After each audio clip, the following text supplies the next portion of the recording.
marchó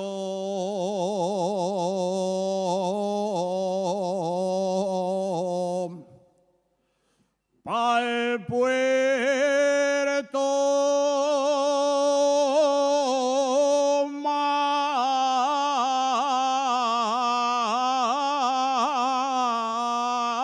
mañana marchó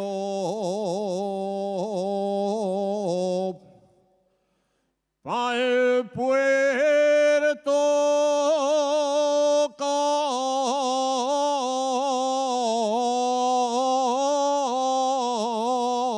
con 4 vaqueros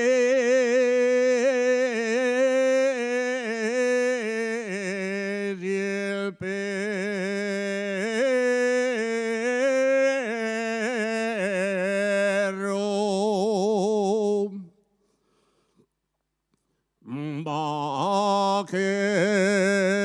Vaqueros y el perro con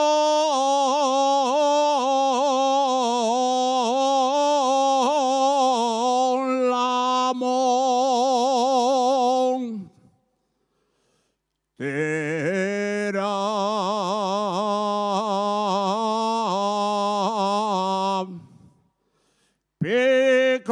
picona y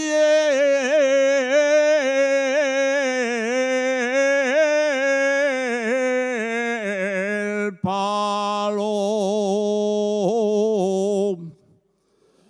pintó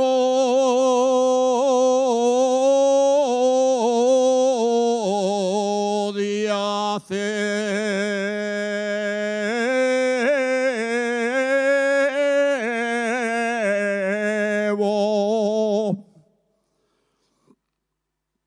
Voy a cortar unos gorbizos. Voy a cortar unos gorbizos y ponelos a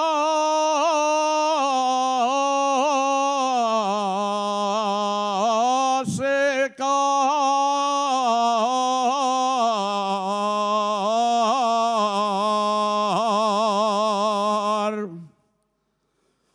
y ponelos a secar.